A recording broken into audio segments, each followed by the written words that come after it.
What's going on, Flicks Talkers? Welcome back to another movie review, this time for The Protege. Now, this film is directed by Martin Campbell, who not only did one 007 movie, but two 007 movies. And if you guys are around my age, in your 30s, you guys know that you grew up on GoldenEye heavy, especially with that first-person shooter. And this film is written by Richard Wenk, who also wrote Equalizer 1 and 2. And this film does star Michael Keaton, Samuel L. Jackson, and the beautiful Maggie Q. And the quick synopsis for The Protege is: rescued as a child by the legendary assassin Moody, played by Samuel L. Jackson, and trained in the family business, Anna, played by Maggie Q, is the world's most skilled contract killer. But when Moody, the man who was like a father to her, is brutally killed, Anna vows revenge. Alright, now guys, before I do get into my review, this is going to be completely spoiler free, meaning I will not divulge any information that might hint to spoilers or anything that alludes to the twist or anything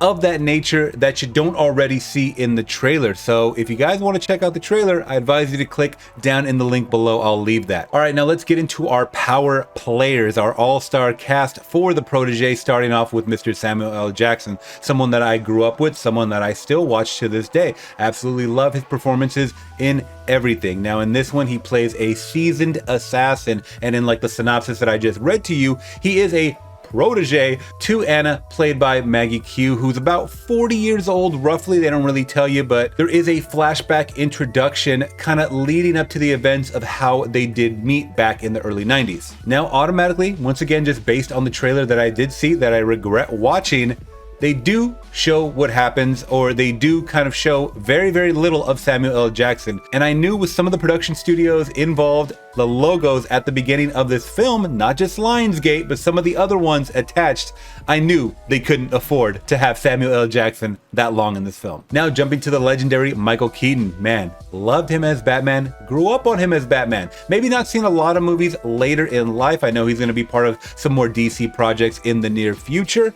This man still holds his acting weight, and he doesn't look that bad either, I will say that. He is shown doing a lot of fight scenes and whatnot with Maggie Q or some other people involved along the way, and man, he is holding his own weight, like I just said, at his age, and it looks like he's kept in physical condition. So his character, who we aren't really clear exactly who he is, but he is also someone that's handy with a gun, with close hand-to-hand combat, and he works for a higher up boss. And last but not least, the stunning, the very skilled Miss Maggie Q. Now, I don't remember where I was first introduced to by Maggie Q, but for me, I remember her in Mission Impossible 3, one of my favorite MI films, man. And I thought her character was awesome, and I really was upset we didn't get to see her more in the sequels, but it is what it is. So I won't say that I'm a personal diehard Maggie Q film, but I always root that she gets bigger films. I know she had Fantasy Island from Blumhouse, which was a dud.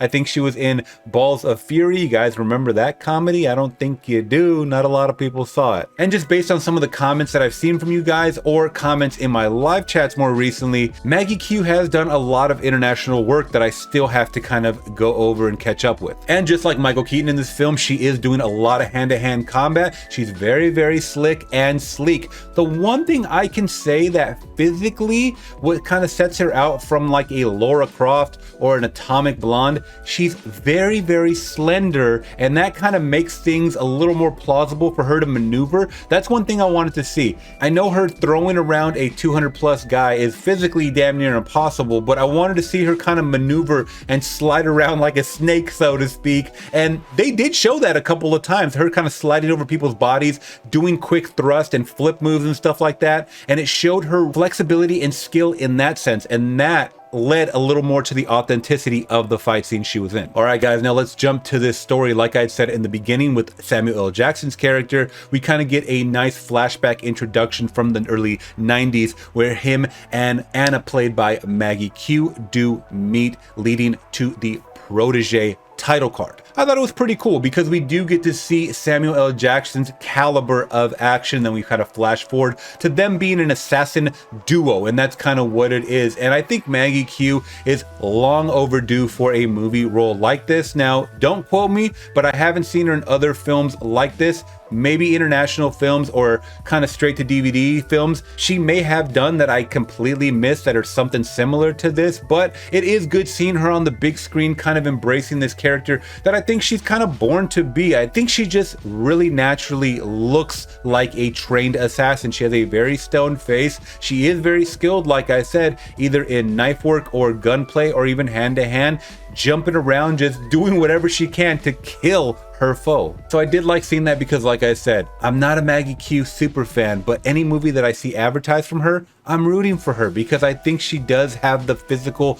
prowess of a femme fatale, so to speak. And the films that I have seen her in, or action scenes I've seen her in, she kicks ass. Now, I will say in this story, it is very cookie cutter as far as trying to find your target you're after, gain the information, go through a bunch of henchmen, and that's kind of it. Just point A to point B, and that's really it. Yeah, there's twists and turns along the way, and a lot of this stuff was very predictable, kind of in B action movie fashion. I'm not saying the quality of the movie was B action whatsoever, but possibly some of the writing was a bit predictable to me, and I've seen a lot of action movies kind of play out the way that this movie played out all the way up until the end, and it was very clunky, and there was some parts that didn't really just grasp my attention, if I'm being completely honest. But the moments that grasped my attention were the fight scenes with Maggie Q, but not even that could kind of hold this movie's clunkiness once again together. So I think if you guys are diehard action fans, I would say definitely give this one a watch, but you got to kind of already know the tropes and everything that go along with a film like this. And I think that's my mindset kind of going into the movie theater, knowing that I had a low bar to look forward to. Not saying acting wise, I was looking at an action movie to hit all the tropes, and that kind of did that for me. I mean, explosions, shootouts along the way, stabbings, fight scenes, twists and turns, and some comical dialogue from Mr. Michael Keaton himself. It kind of checked off all the boxes to complete a cheesy action film. And I don't want to make this review too long, guys, because it is a bit forgettable to me, but hats off once again to Miss Maggie Q, because in this movie she gets beat up, she gets run over, she gets shot at, she gets stabbed, she gets choked, she gets everything handed to her on a silver platter, and she really takes it. And a lot of these scenes were not cutaway scenes. A lot of this stuff was all her. A lot of these driving scenes were all her. So I like when I get to see at least an actor driving a vehicle and not a stunt double behind the wheel of a damn car. But in the end, guys, the Protege was just very, very lackluster to me, and I really should have waited till it came on streamer to watch it in the comfort of my own home.